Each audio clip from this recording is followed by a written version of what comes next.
Hello everybody. So I'm very happy and delighted to present to you Cristopher Kulendran Thomas. Cristopher is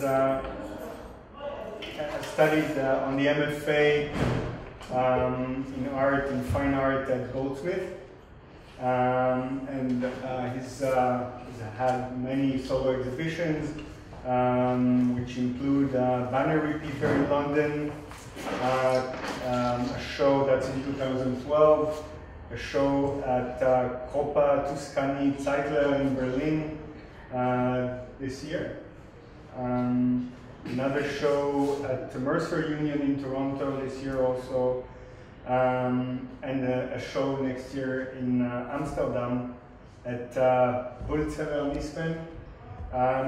Cristopher will introduce an open discussion of the current exhibition of his work at CCA, and which takes as its materials the whole system by which art is distributed. Thank you very much, Cristopher. Thank you. And yeah, it's even a pleasure to be here today because a lot of the people that I've been working with at CCA and many of the artists I've been meeting over the last 3 weeks have been on this program in the past. So yeah, I'm happy to be here. I would rather not talk at you for an hour,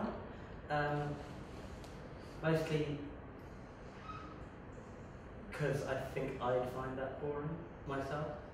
And most of what I can say about my work, I kind of heard it before, but I'd very much like to hear about this work from you. And I think, you know, I understand the work that I'm going to show you as problematic,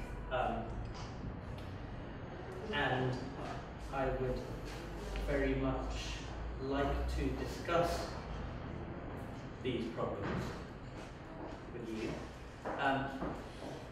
I'll briefly introduce the work, and I don't consider anything to be off the table in this discussion, so please don't feel that, that something you might want to ask about might be taken as rude by me. I'm sure it won't. In fact, I've been told you might be a tough crowd, so I hope I'm not disappointed. I'll show you not documentation from the CCA show, because that actually doesn't exist now, but work from the same ongoing enterprise called When Platitudes Become Form. And maybe I should talk you through this. In fact, I'll start by reading the title of the work from the ongoing work www.whenplatitudesbecomeform.lk.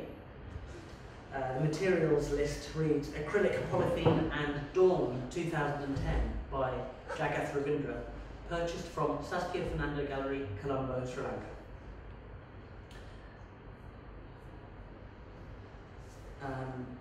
The title and materials list works the same way for everything I'm going to show you.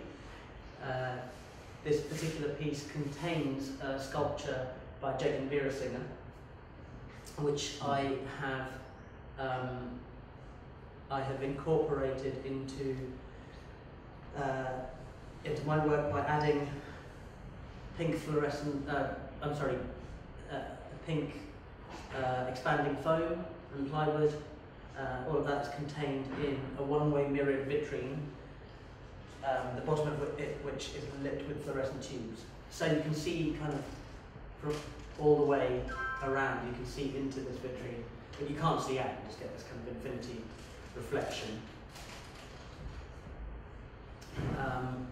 This piece with a pink background contains a charcoal drawing by Pradeep Manohansa called Ganesh, and that is contained in an acrylic box along with some lime green lighting gel and that box is suspended on a painting of a pink gradient from pink to white. That's an oil on board painting, the gradient, and the board is suspended an inch off the wall.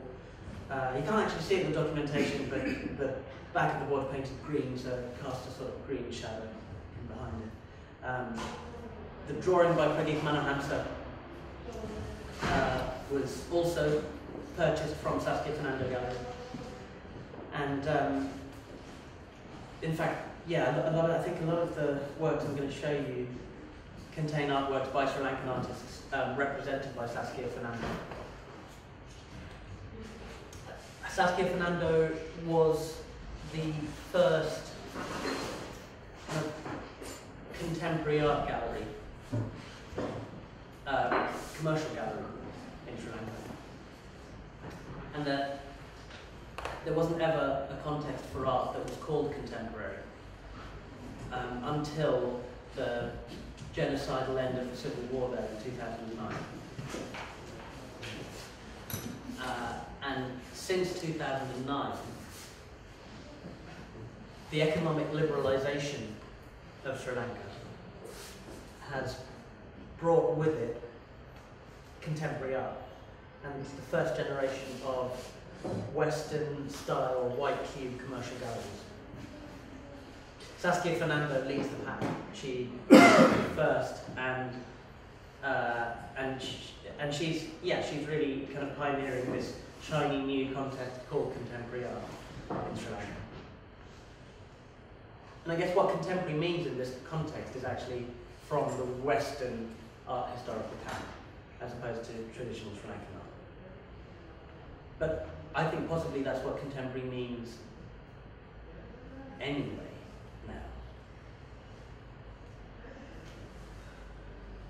So this composition contains a painting by Rawan Prasanna on a triangular cross-sectioned chipboard shelf, on top of which sits not only the painting but a kind of this red video ghetto blaster thing, which is playing sound and video, and behind the painting is a print.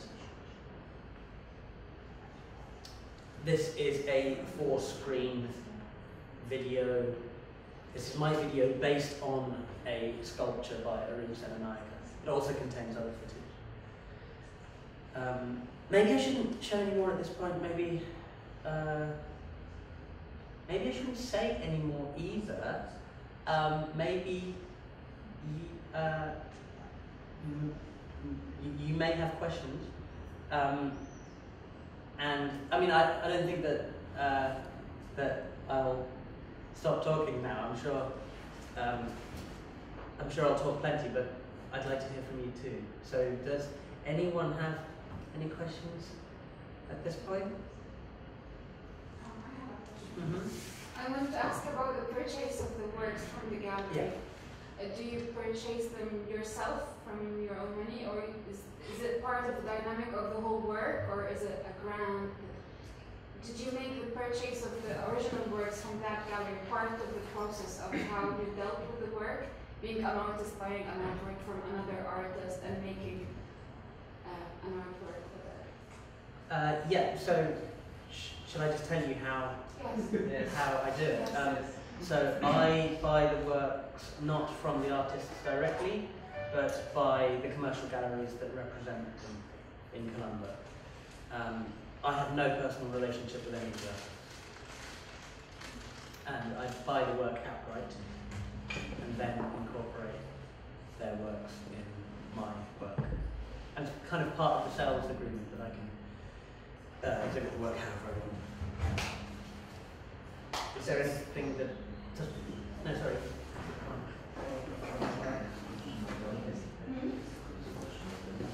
The artists seen the new work? I don't know because I don't know.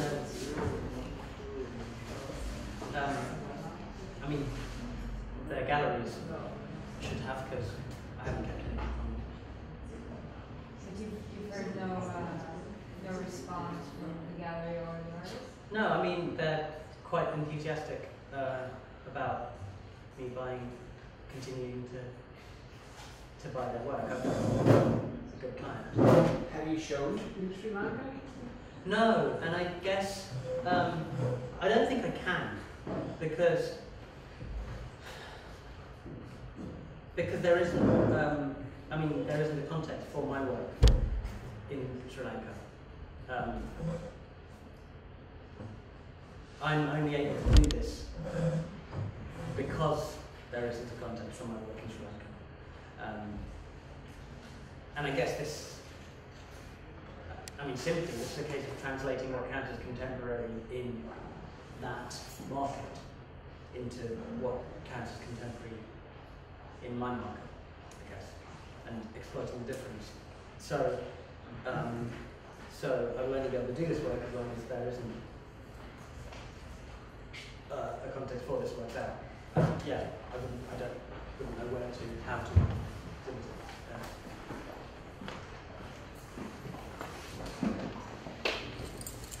Would they see it as an upgrade? Like, would they be happy that their work is shown in the West in a kind of more upper grade scenery?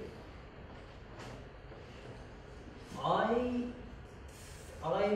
don't think that the argument that I'm giving exposure to these artists is a very convincing one, because it's not on their terms, and they have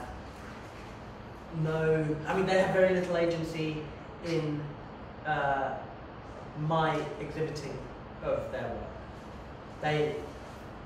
Their agency is in the work they've made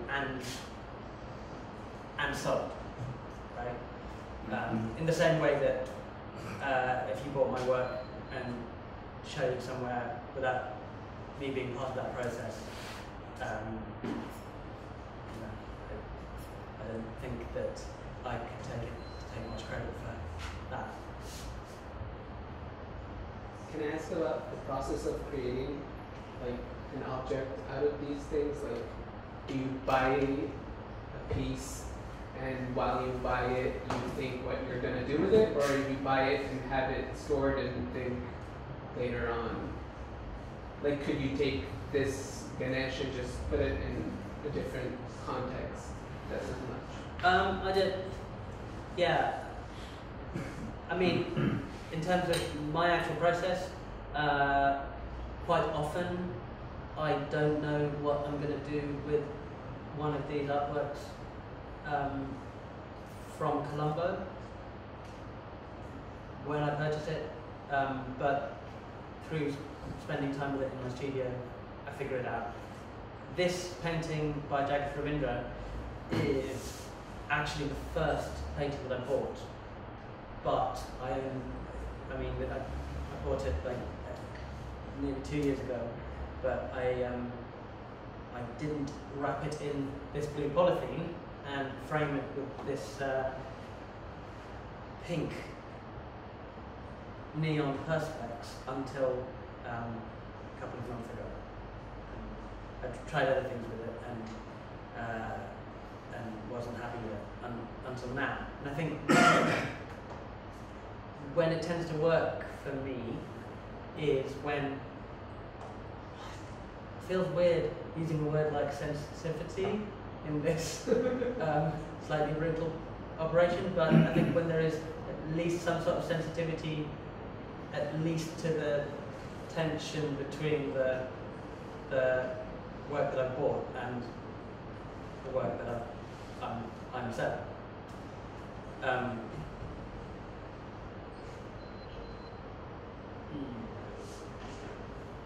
Yeah, so I don't. When it works, it isn't arbitrary, I guess. And I suppose that tension is maybe an important thing for me here. In that,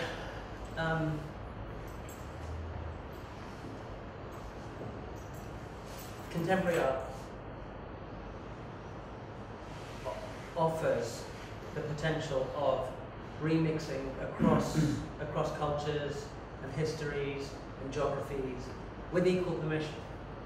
This is what Boris Groys in Art Power refers to as universal aesthetic rights. And he describes how regional artists can adopt the forms of mass media with the same permission as international artists, referencing regional specificity. And for him, and I think for a lot of people who are enthusiastic about contemporary art's emancipatory power, but for Groys, certainly his faith in contemporary art's power is in that equal aesthetic rights, the equal permission across mediums and histories.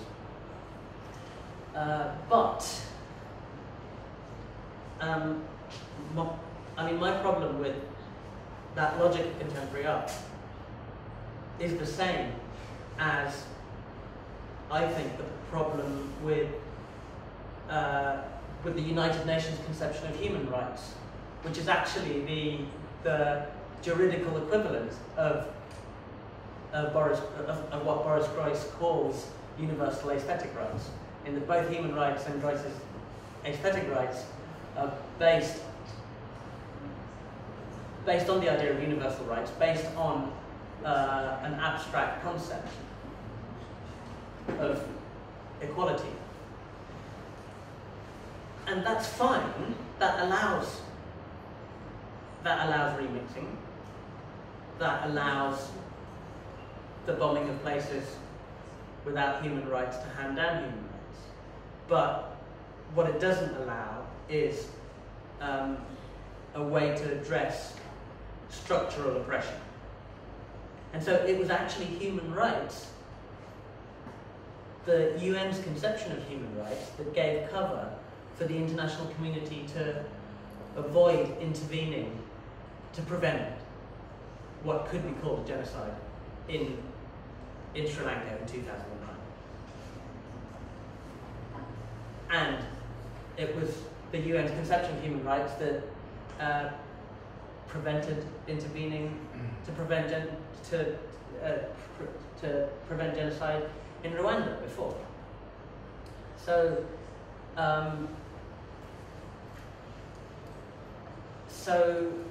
I think I don't know if appropriation is the right word, but the appropriation here that I'm interested in is not with contemporary art's equal permission, but it's specifically along the lines with which power is structured.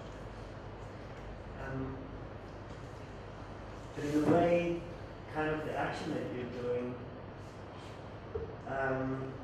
you could not do this with an artist known in let's say, the West. It has, so in that sense, you're obviously stronger than the Sri Lankan artist. I mean, it's like you're more powerful.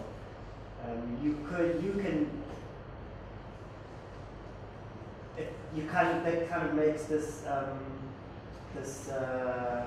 like these two levels of the Sri Lankan artist and the European artist.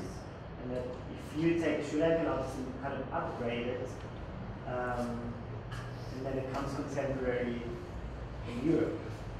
But it couldn't work if you take already non-contemporary artists somewhere else in the US or so in that sense, it kind of strengthens the idea that you are stronger, in a stronger position than they are. Right. Sure. And, you know, if my parents hadn't fled the beginnings of the Civil War that just ended in 2009, recently, if my parents hadn't fled that conflict, then I probably would have been brought up there. And I might be living there now.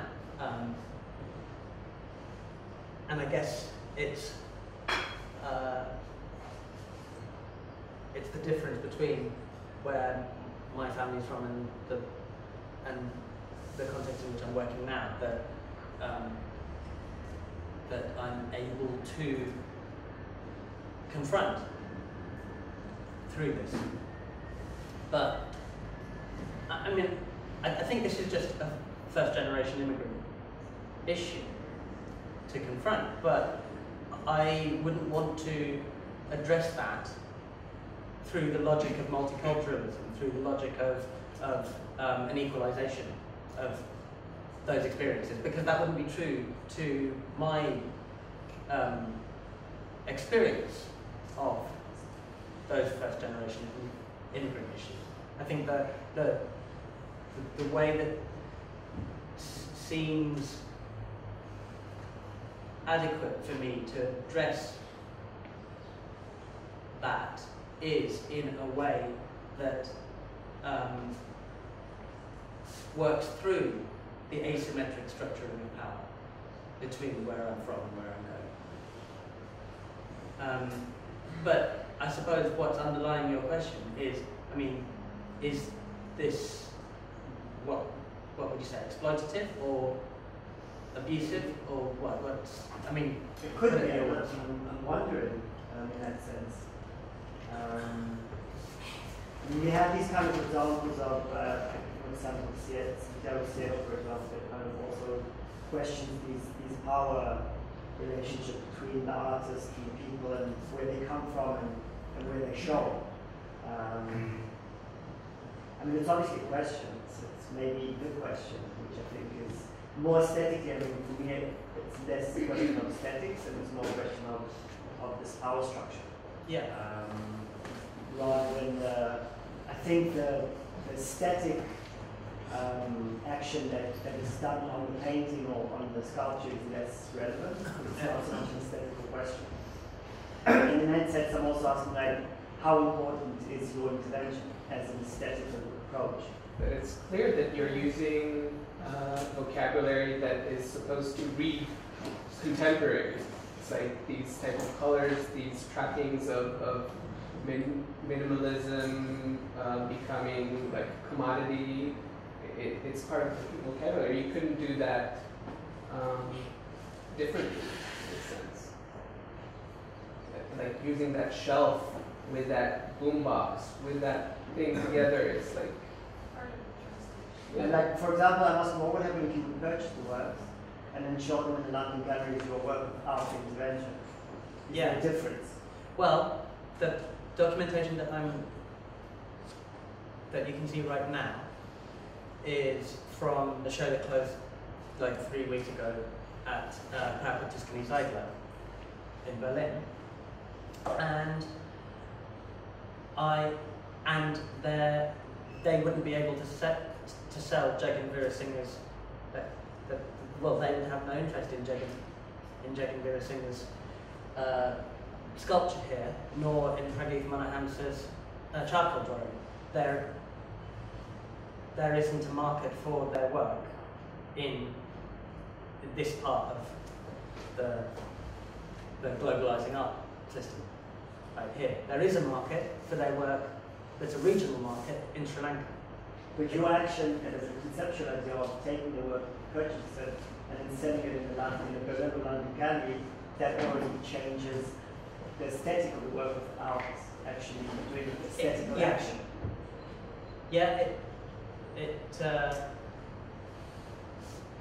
changes it conceptually, but I don't know if that idea would convincingly produce a context for that work.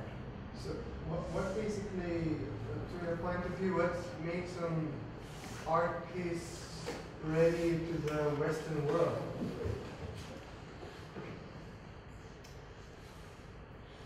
Well, I guess this is a question about. I mean, this is a question about what is contemporary, right?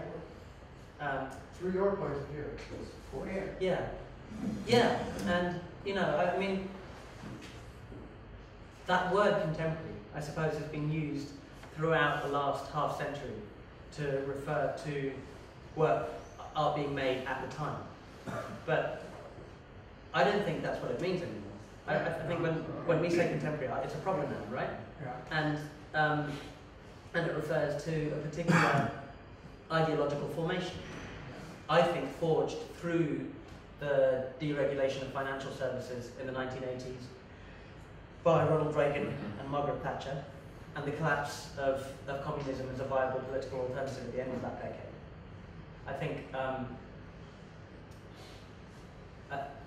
I think if we consider even as just a thought experiment, if we consider even as just a thought experiment, the possibility that contemporary art is a limited art historical condition, then maybe it will seem a lot narrower and a good deal more particular when we look back on contemporary art than it seemed to us from within, right?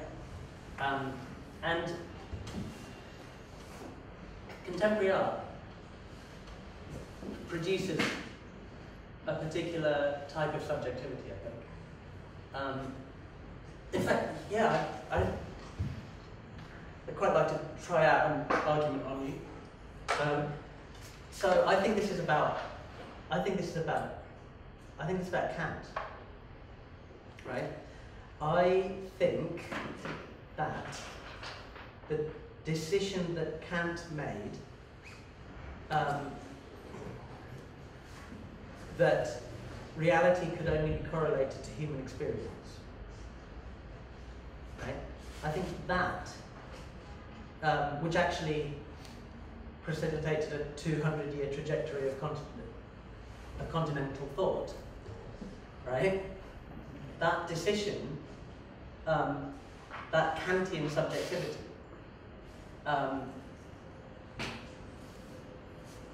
that kind of made up for Enlightenment science decentering mankind, right? We're not at the center of the universe, but Kant kind of makes up for it by saying, okay, at least reality can only be correlated to our experience.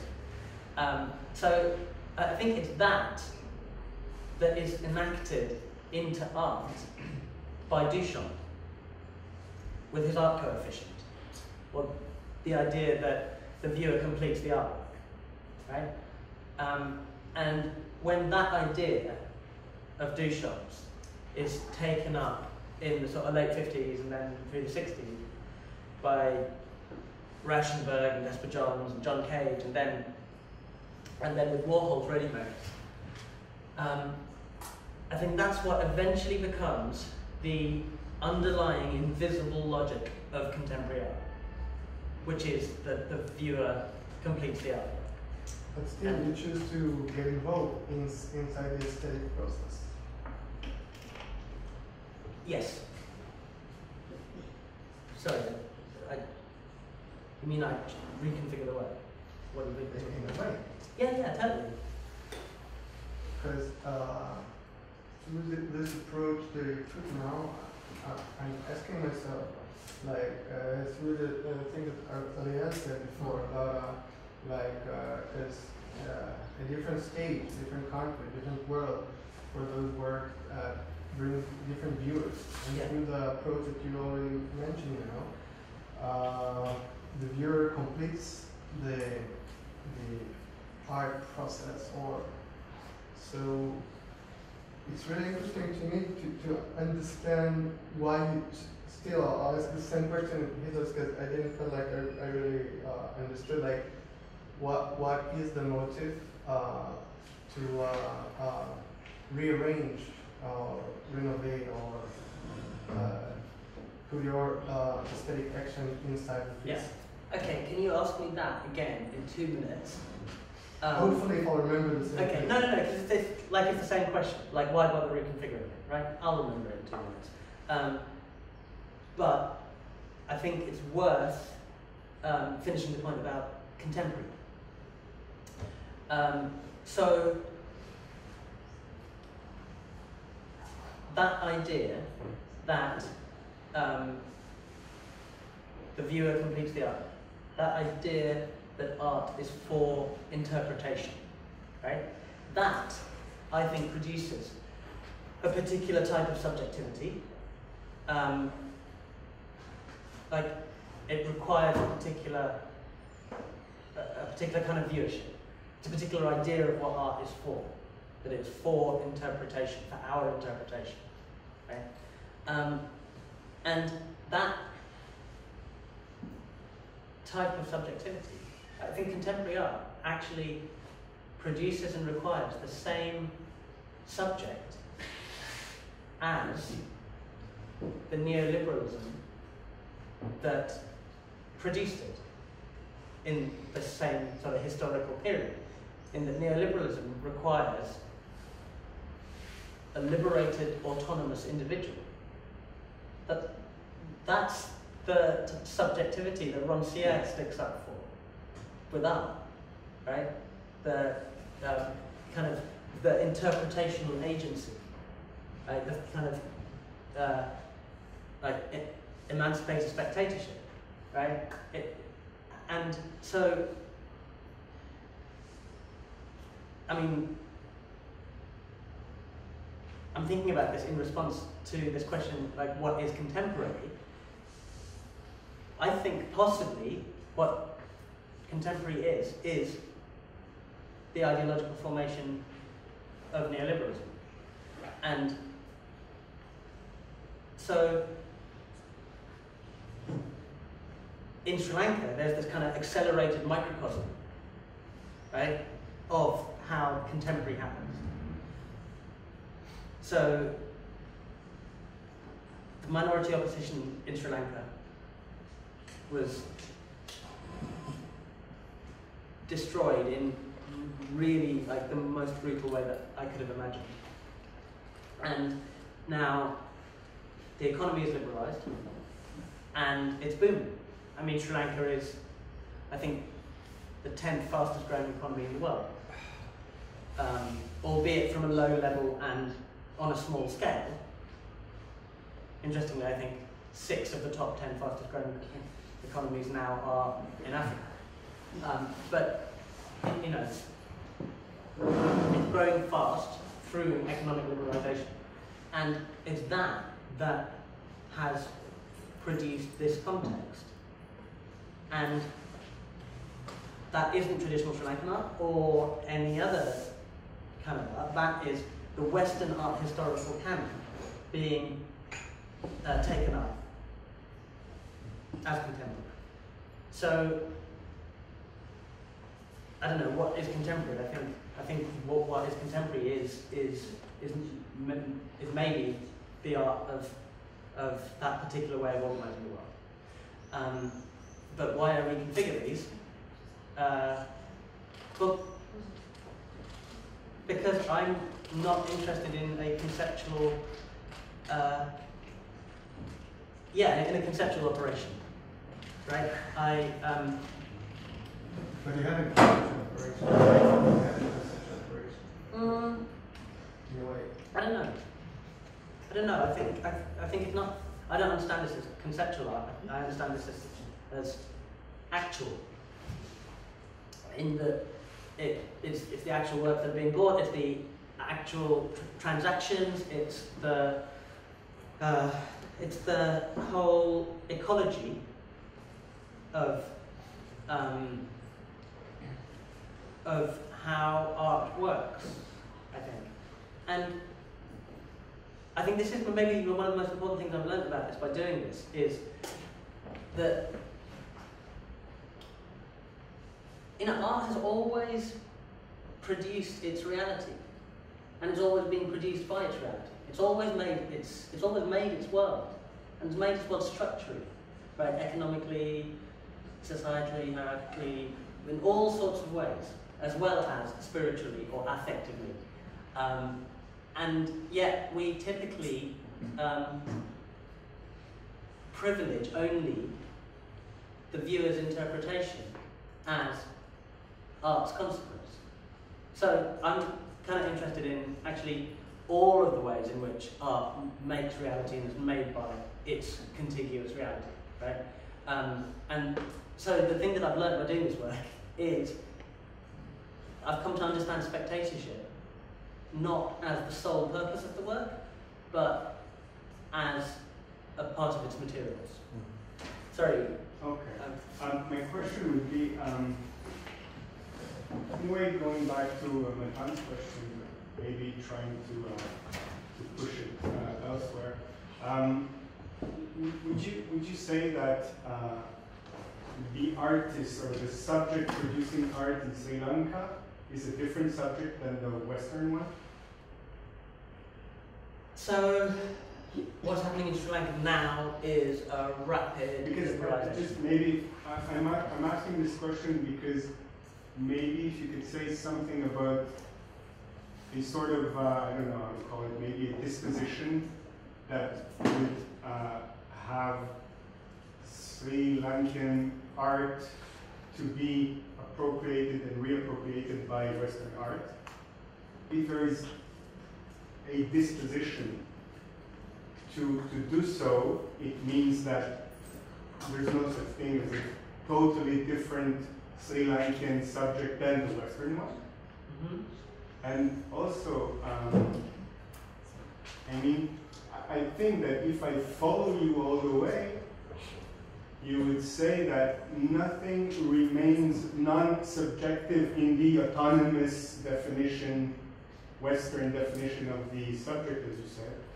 Nothing remains outside the possibility of this subject, which is something I don't know if you could say. Because there's always something non-subjective in Western art. Yeah. There is always something that is not totally appropriable in the horizon of the subjectivity. Yeah. That's what makes Absolutely. art continue. Yeah. So, would you say that? Would you say that the Sri Lankan artist produces for a different notion of subjectivity than the Western? So for is a problem in that sentence, right? Because I can't presume that a Perkeith Monahansa is producing this charcoal drawing for a particular idea of subjectivity any more than I can say that me or any of my contemporaries are producing for subjectivity, right? My analysis was to do with, I suppose, asking whether contemporary art has an ontology, and if so, what that is. And I'm proposing that maybe it's a Kantian way. Contemporary? Yeah. Wow, okay. Most of the people would say that we have distanced ourselves in many ways from the Kantian 18th century autonomous subject. I mean, probably most people would say that on contemporary art. Yeah. What you're saying is that we totally remain inside this logic. I'm saying that Duchamp enacted Kant into art. Not Kant and the sublime, but Kant and what Mayos would call correlations. Or, as I said, the idea that reality can only be correlated to human experience. It seems like you're like taking. It seems like the action of enacting upon these artworks that you're buying. First of all, it has several stages. And first of all, what you're creating is conditions where the white cube in Sri Lanka, Saskia Fernando gallery, is not contemporary enough, right? Because you're taking this kind of what claims to be contemporary to a better white cube, or like to the real, white cube of contemporary. So that's one thing that I see is happening. But by doing so, implicating the original white cube.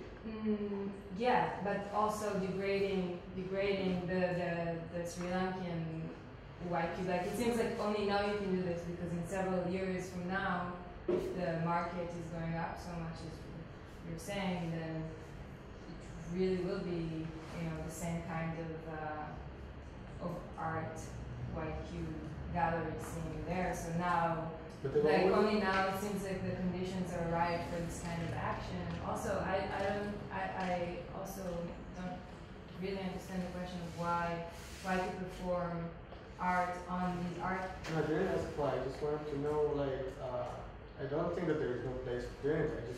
I was interested why he chose to do it, because I think that. I think it's creating, like, it seems like what you're doing is like the artworks themselves, or the assemblage of everything in the space creates conditions, right? More than showing something. Because if it was only conceptual, then it would be making a point. Whereas this is kind of creating a condition that you know. To ask about the problematic of the whole thing, because it's implicating both what is the idea of contemporaneity in Sri Lanka, but also the supremacy of contemporaneity in Western culture. Right, by making an action, by performing an action. But I think that the action, like the changing of the work, is a kind of capitalistic form on the concept of the work. And that's kind of where I find it maybe problematic, because the work itself as a conceptual idea is very, very clear.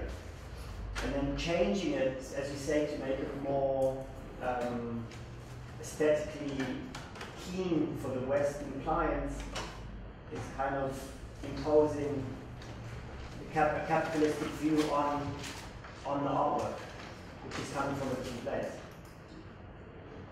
But he's saying that contemporaneity is, like, capitalism is part of the idea.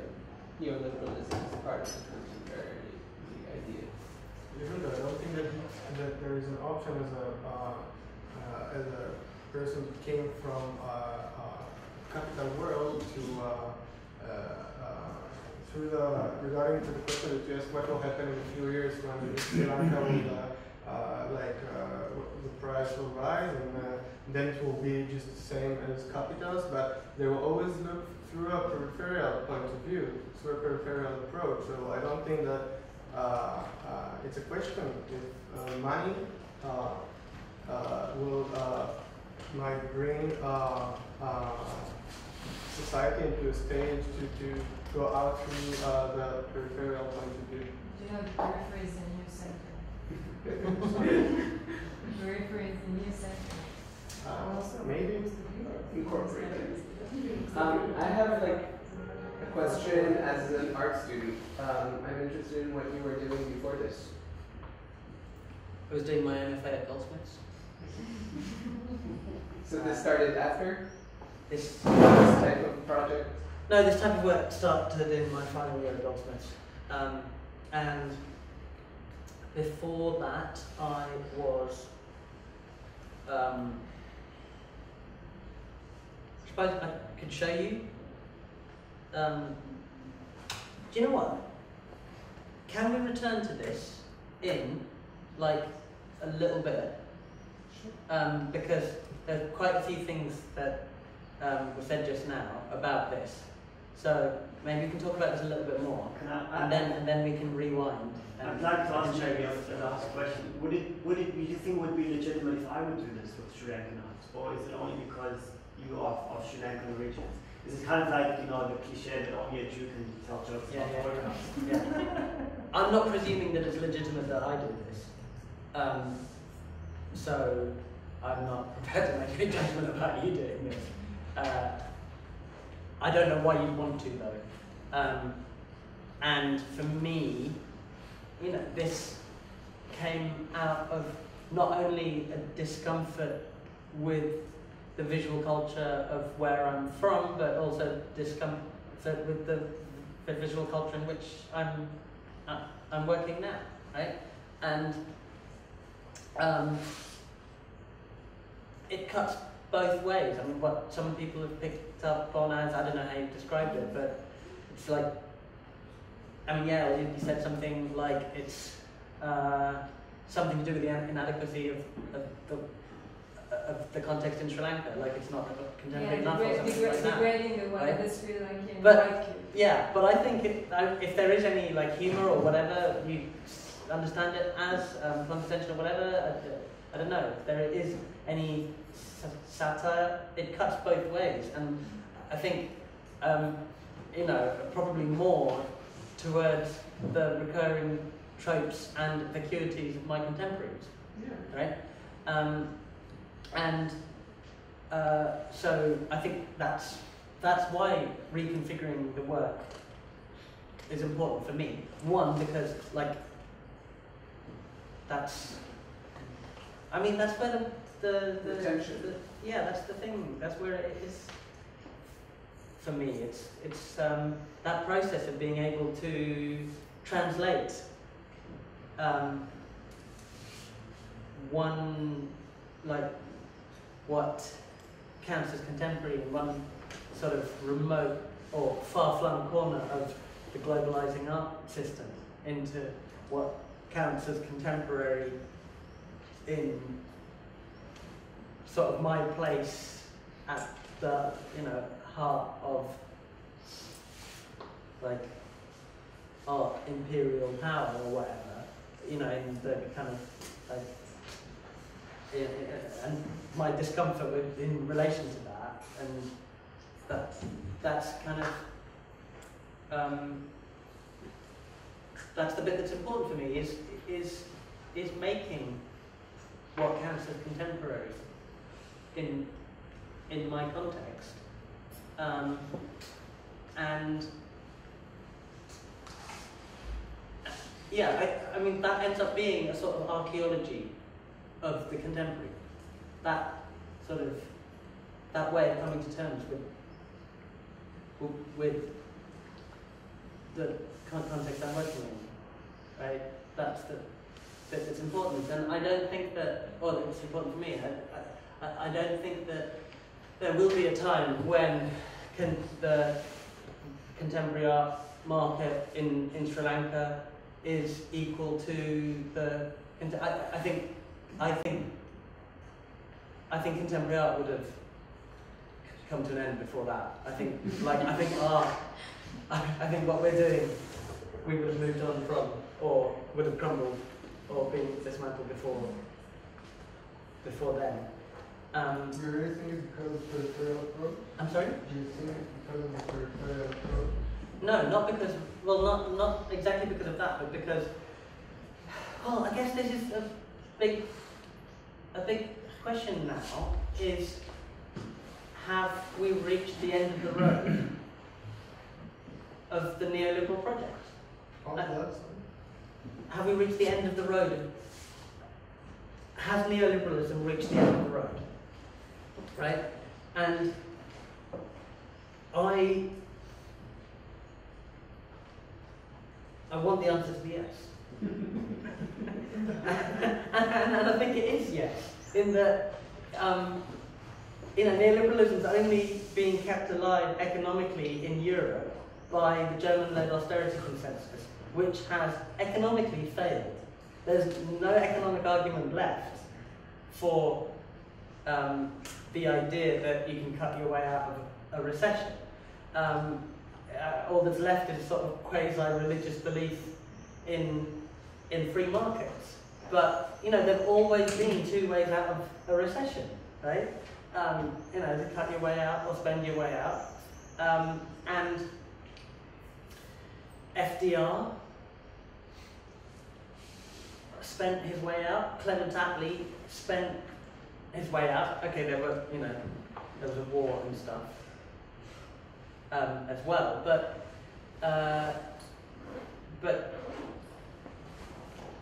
one way out of a recession cuts public services and I think makes society more brutal. Another way out of a recession increases spending on public services and I think makes a more equitable society. The economic argument, that infrastructure spending produces jobs, therefore produces growth, therefore ends up paying down the deficit. So that's what in Britain, that's how Britain got out of a recession after the Second World War by establishing the National Health Service and social housing. So I don't think that there's an economic argument left for austerity cuts. I think that the failure of that experiment in Europe should be the end of the neoliberal project, and I think how the world is organised will be defined by how China is organised and how India is organised. But how the hell did we get here? Yeah, so if we could be seeing the end of the road for neoliberalism, then what of its cultural expression? Contemporary art, I guess, is the question about why Sri Lanka and the Western art market won't be equal, because I think the Western art market and everywhere else will have to do something else. And my way of starting to think about my way of starting to understand art is to think ecologically about all of the ways in which art produces its reality. So, in a way, I mean, this is an artwork that can't be, the consequences of it, I don't think can be seen entirely from any one point of view. And I should talk about the next phase of this as well. But the next phase of? Well, I mean, the next phase of this work, the title that you're seeing is the website for, well, it's the Sri Lankan URL. So the titles of all of the works are the URL for the Sri Lankan website that is a front for what's actually being funded through this.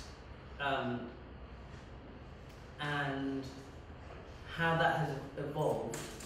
I didn't know what this would be when I started doing this, but through my ongoing relationship with the people that I'm working with in the north of Sri Lanka, initially channeling funds through this to the north, funds that are not under government control. What has developed through that is kind of, well, starting this year, it will be an online, offline platform for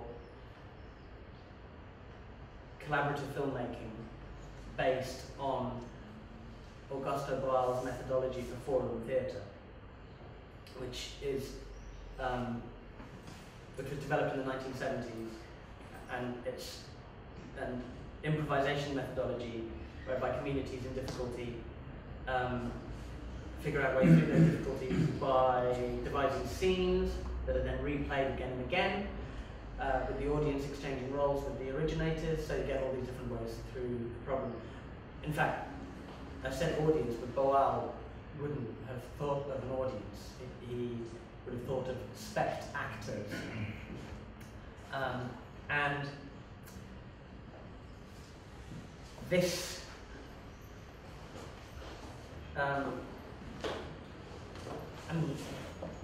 the media platform that we're instigating is a way of doing that sort of forum theatre-based process, but not in a room, not live in a room. The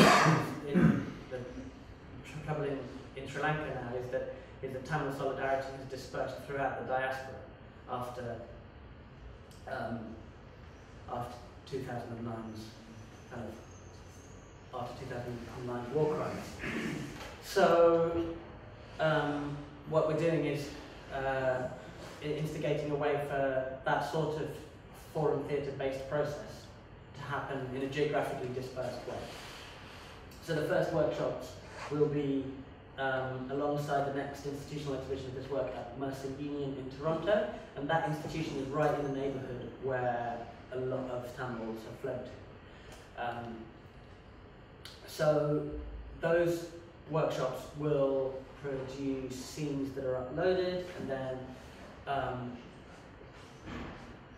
and then those scenes will be responded to by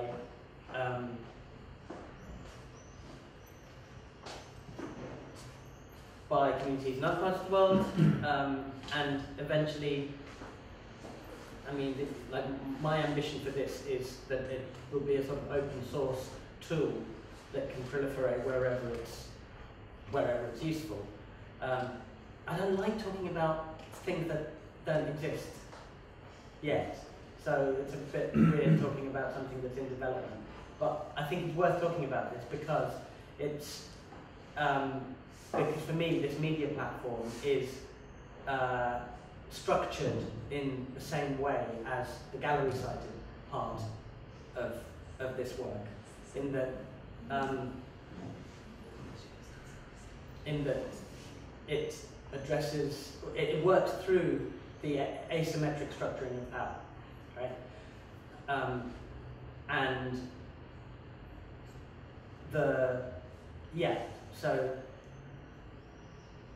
I guess my ambition for that is that maybe it could work as a media form that could be useful anyway, even beyond that context of Sri Lanka. But then this work for me has been a case of kind of setting something in motion, like initially with a high degree of control, and then the work's kind of taken over, and I'm following where it goes now.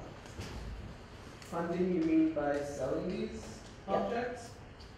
No, selling the art. Yeah. Yeah. Oh, and even that issue of value, you know, that's kind of important. Like,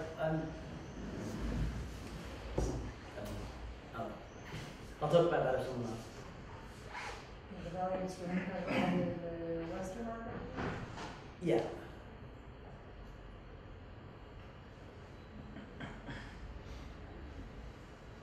Because you use this possibility of doing it, you actually you don't question anything. You affirm the situation. I mean, the fact that you are taking the artists from Sri Lanka that are previously already being chosen, because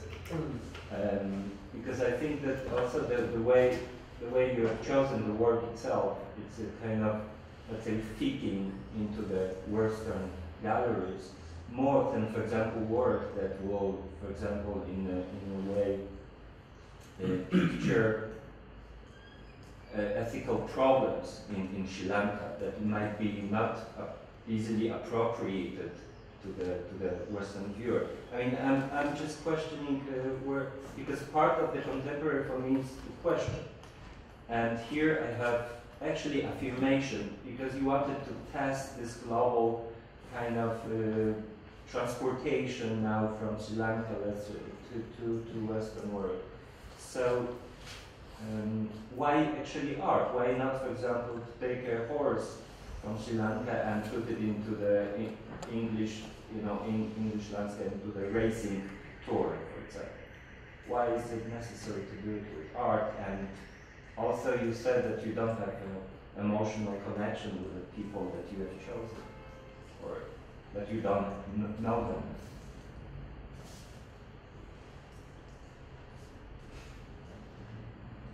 Well, the short answer is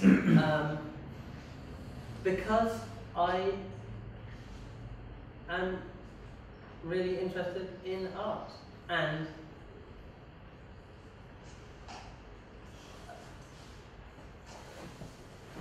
it's kind of curious how that accelerated context of the contemporary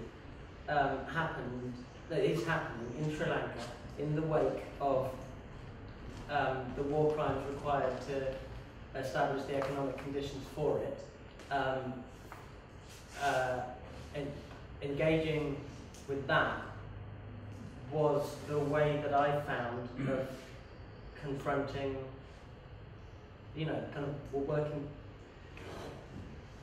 confronting my difficulties with the visual culture of where I'm from and the visual culture of where I am. And I think art is what's happening in Sri Lanka. Other than the fact that, you know, the stupid answer is that because I'm an artist, right? But there are reasons that I'm an artist, because that's the way that I get to work stuff out, and that's the way, that is how I'm able to take things apart to see how they work. And, you know, yeah, I guess understand this in this kind of complicated ecology that was kind of difficult for me to come to terms with. You know, this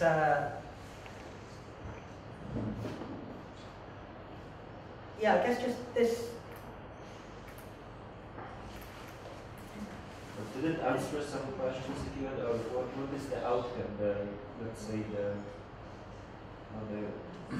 the outcome of the project for you, kind of the emotional kind of, let's say, level. Well, I mean, in the past, as an artist, I have avoided, for example, minority-specific funding, right? So I was thinking recently, in fact, the other day, someone asked me about this. In fact, Durham asked me about this. And I was thinking about this. Like, why did I not ever want funding that was, like, ethnically specific? And I guess that's to do with a sort of, well, my problems with how identity is required to be performed in art, right? Now, I mean, now I take money from anyone, but I think that's only because I have been able to, I suppose, mobilize that part of my identity in a way that is adequately conflicted, or like sufficiently conflicted to be truthful to my experience.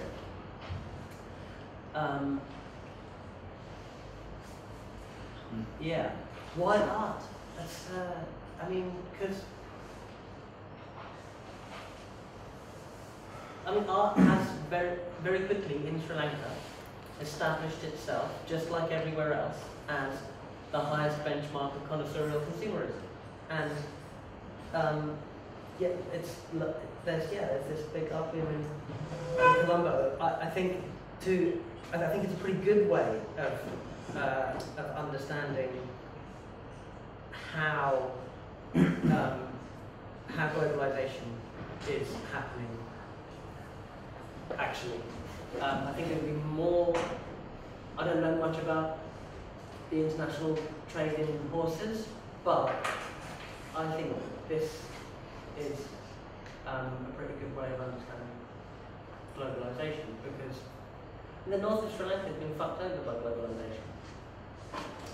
In that President Rajapaksa defeated the Tamil Tigers. And by the way, the Tamil Tigers did bad shit as well, right?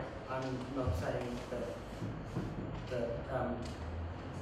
this wasn't a two-sided conflict, but it was a one-sided victory of the. I mean, the end of the war was a one-sided annihilation of not just the Tamil Tigers, but hundreds of thousands of civilians. And President Rajapaksa did that not militarily, but strategically, by aligning a bizarre coalition that included India and China on the same side, mostly, as well as Israel. In that the Israeli government supplied helicopter gunships and weapons, and still advises President Rajapaksa on security, intelligence, and the separation of the north. And Rajapaksa did that by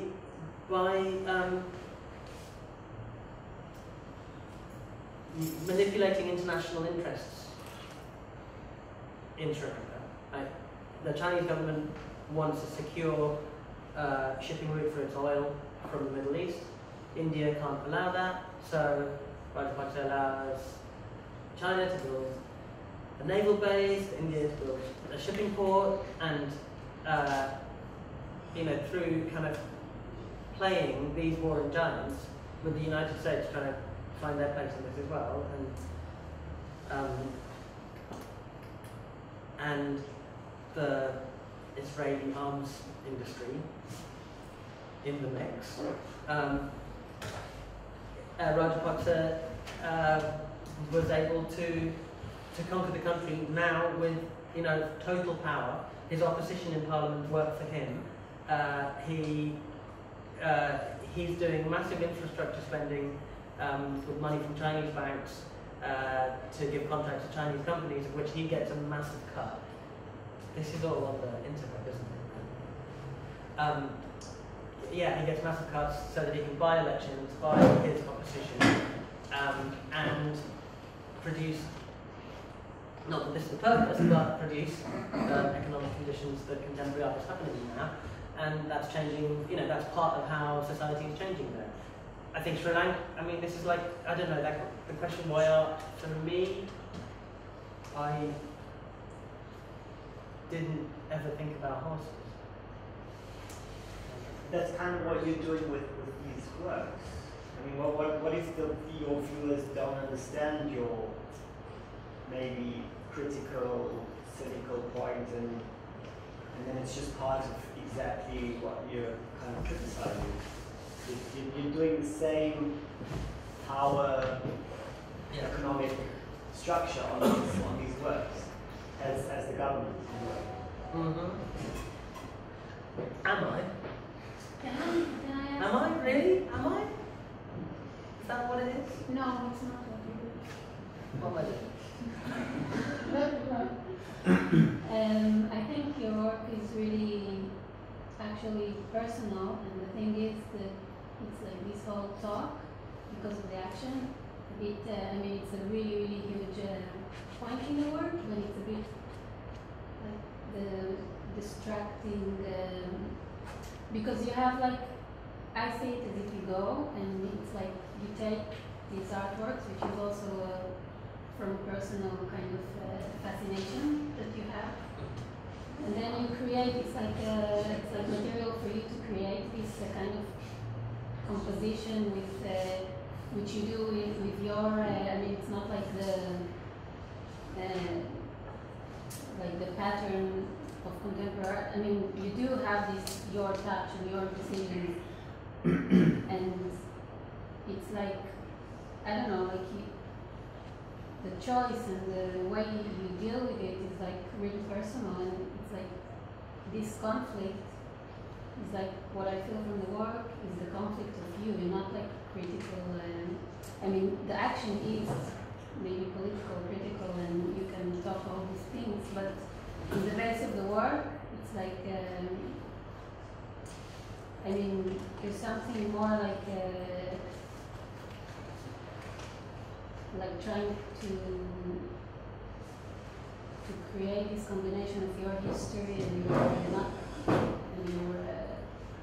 present, and I don't know. That's why there's something about this action which is really interesting, but it's like it became the whole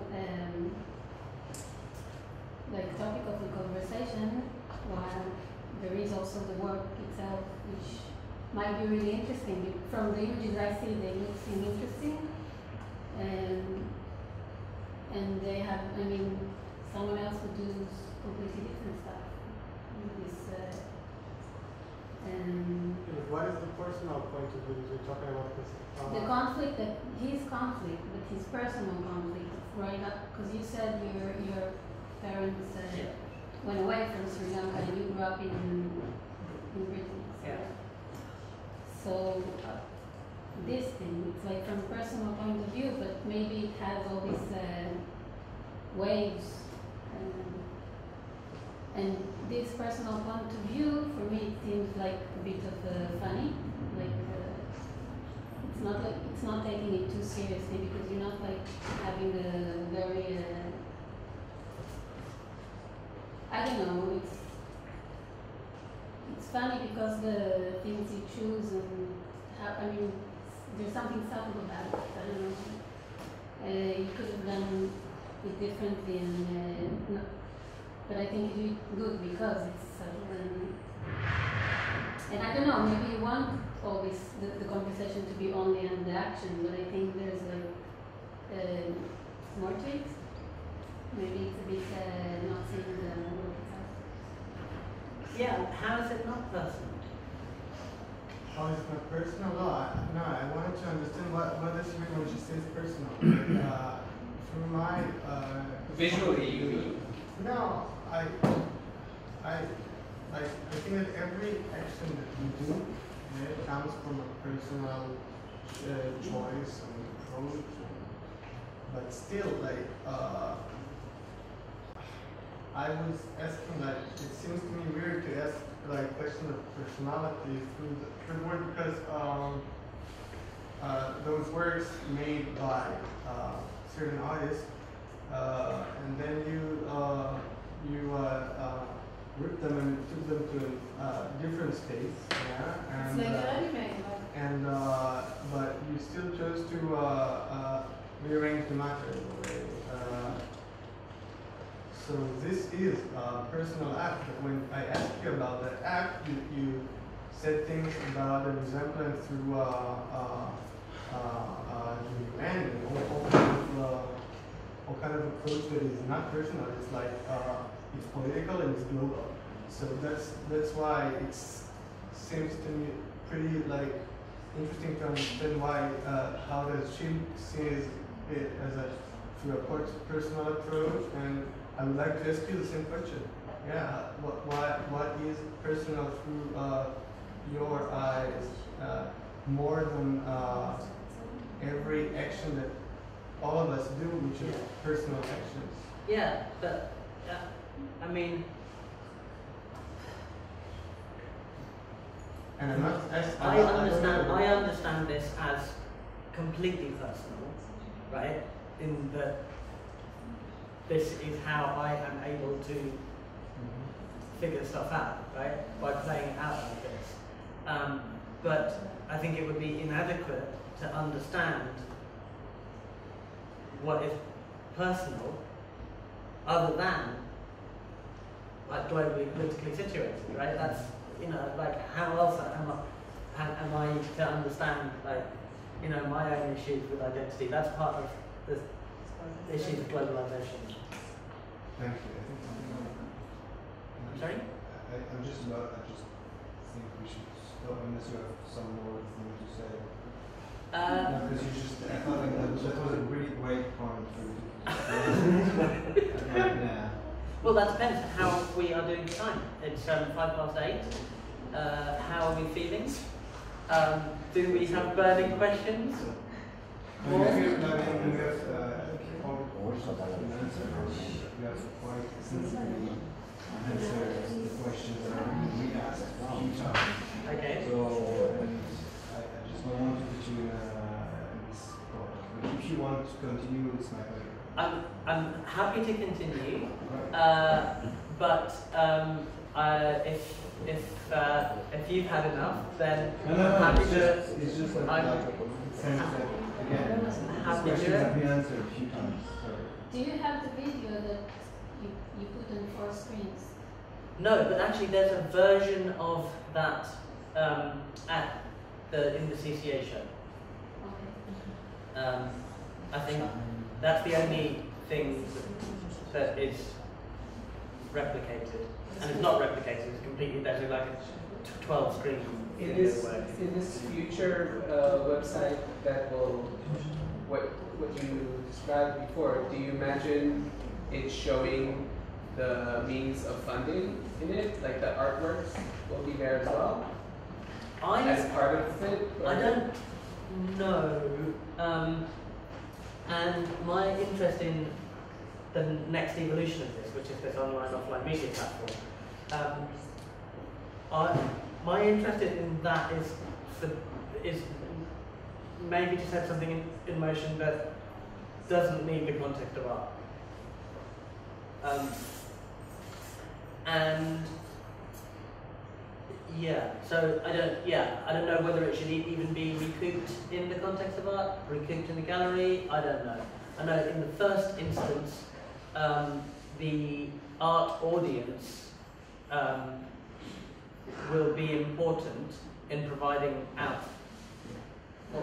outside perspectives when this works. For example, in Toronto in the autumn, I think it's important that there's the art audience involved in that process, like the audience of my work involved in that process, as well as the Tamil community in the neighbourhood of that institution. But maybe this could work outside the context of art. I'm asking because, in a sense, it's kind of the way that these objects are questioning the boundaries of contemporaneity. I think that, in a sense, this possible project is answering new possibilities that are being thought about contemporaneity in art. And so, in a way, just the idea of stepping away from the art market and the art boundaries is part of what contemporary art is thinking about in the last 5-10 years, perhaps. Away from the commodity, away from the flashy white cube. Yeah.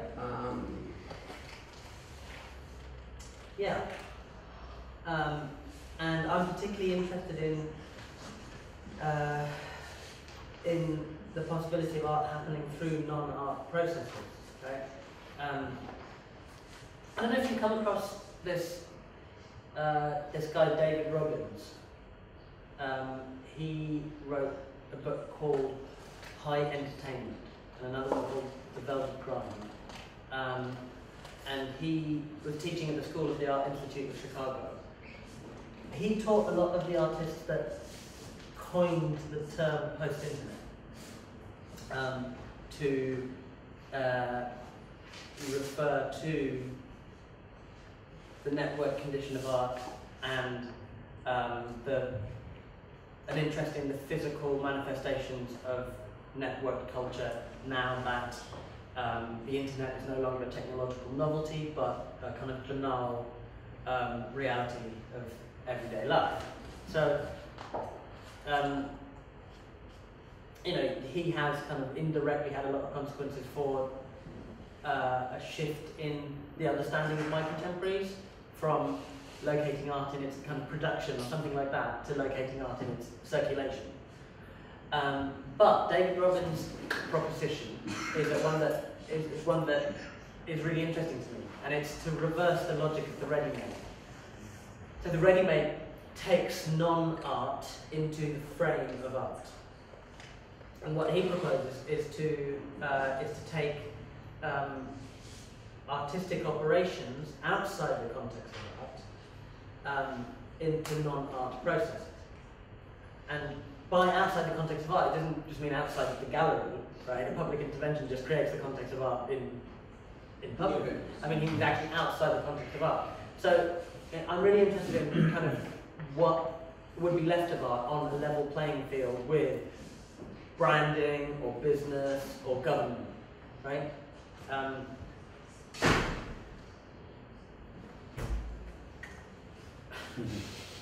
don't know. So maybe the next evolution of this work can set something in motion that isn't reliant on the context of art, but maybe what will be art is what's left in other processes, in media processes or something. I don't know. What would be left of art? What would be the difference between an art bank and that competes on the high street with a high street bank? Like, what if? I don't know. Huh? Art bank is really expensive. Would it? Yeah, would that what would be left of art in the value category? I mean, Bernadette Corporation. Are any of you into Bernadette Corporation? Are you serious? There's a room full of artists and not one of you is into Bernadette Corporation? For real? Okay.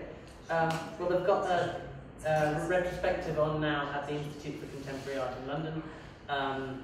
And do you know about Bernadette Corporation and all just hate Bernadette Corporation? Or shall I introduce Bernadette Corporation? I don't know. Okay, so Bernadette Corporation started supposedly as a fashion label in the 90s New York underground club scene.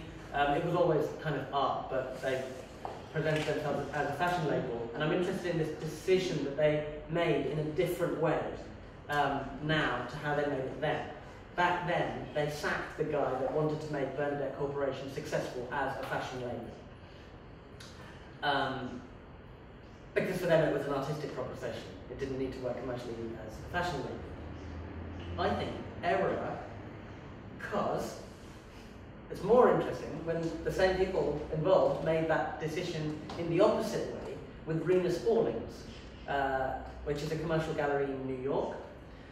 And it's named after a fictional gallerist, Rena Spallings. But a couple of years ago, that gallerist became an artist. And Rena Spallings, the artist, is now represented by other galleries like Campo and Presti in London, and makes work.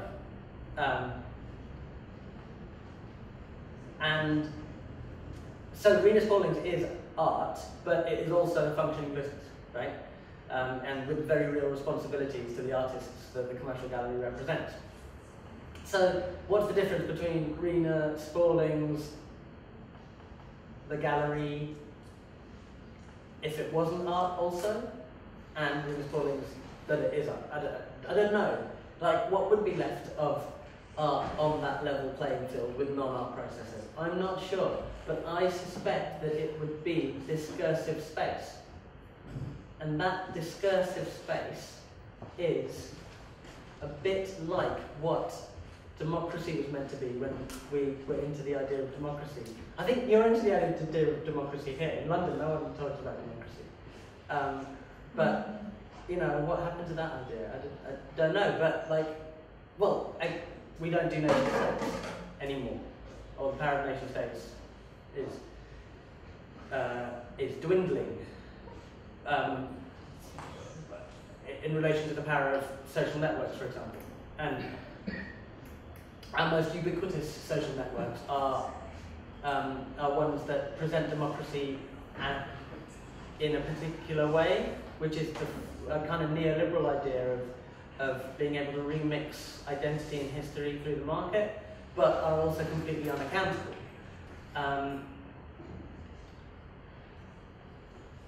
Might be worth returning to this idea of art potentially beyond spectatorship in relation to this as well, in that the idea, this is a tangent, stick your hand up if you're not going with it and I'll stop, but I can finish the thought in a minute, I think. So, the idea of spectatorship in the gallery, where art is for us, for our interpretation. This makes sense in the era of television, in the era of broadcast media.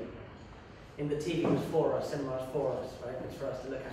But I'm not even sure if this is appropriate for the big media of our day, with that type of spectatorship. Because our most ubiquitous social networks don't take us just as spectators. And Google and Facebook take us as materials for all sorts of purposes, processed by algorithms that have very little, that we see very little of. So that's maybe why, yeah, that's why I think it's important to think about art. That's why I'm interested in thinking about art. All of the ways, other than spectatorship alone, all of the ways, in addition to spectatorship, in which art produces reality.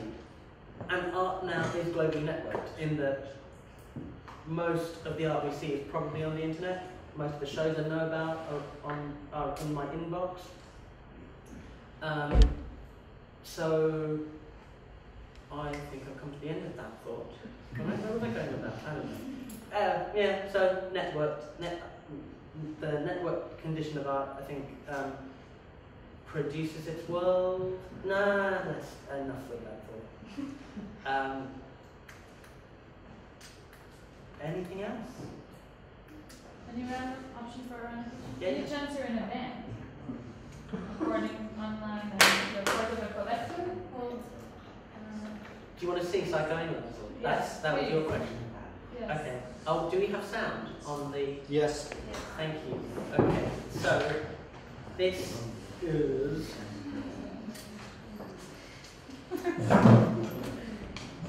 All the information from this evening is on the feed user of the FBX on Facebook. All the links, everything you said, so you all can go grab it easily. This is the art group that I am part of. I need to be on the interweb, won't I, to do this? How do I get online? Where is your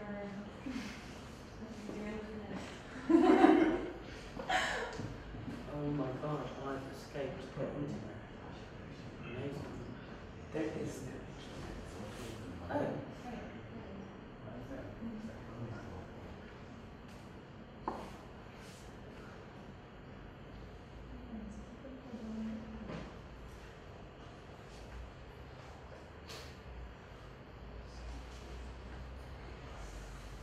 Probably go to define See the whole ruler. But we do see the whole ruler. Yeah. Actually, shall I unplug from the thing? Okay, I've got the internet now. Turn the Wi-Fi on. It's a group or Hmm. You see? I don't see it.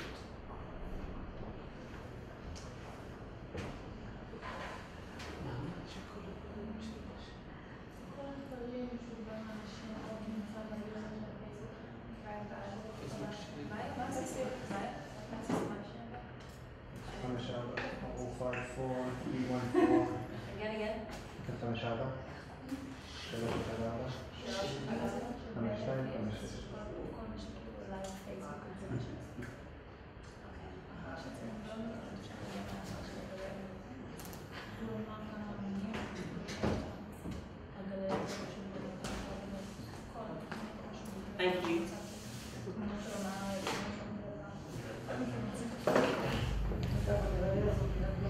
Psychoanal YSL is a research-led artist and DJ collective based in London and Berlin.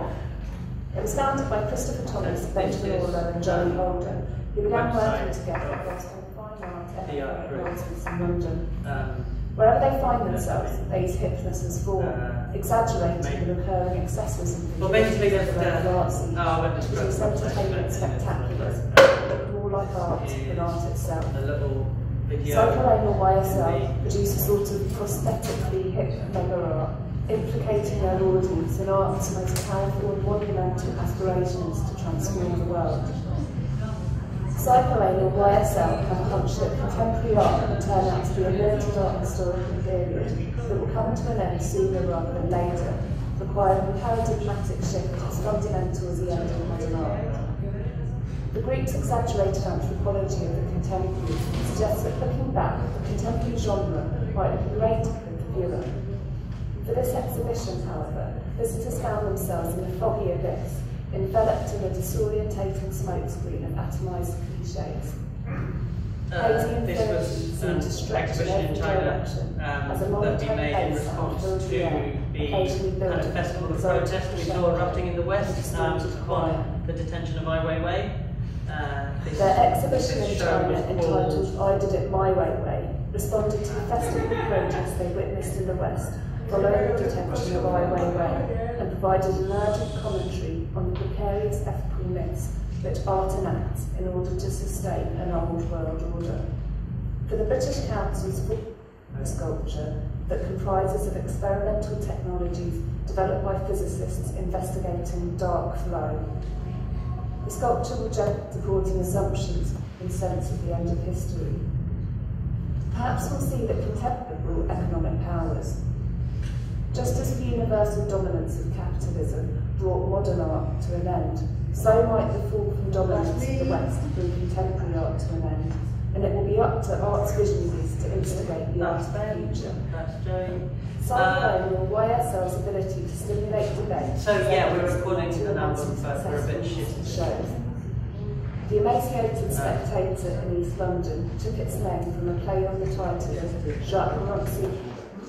That was, you wanted to see some earlier work. That's up with. I think we could wrap up there, no? I'd really like to see your work. I don't know how we do that, but like,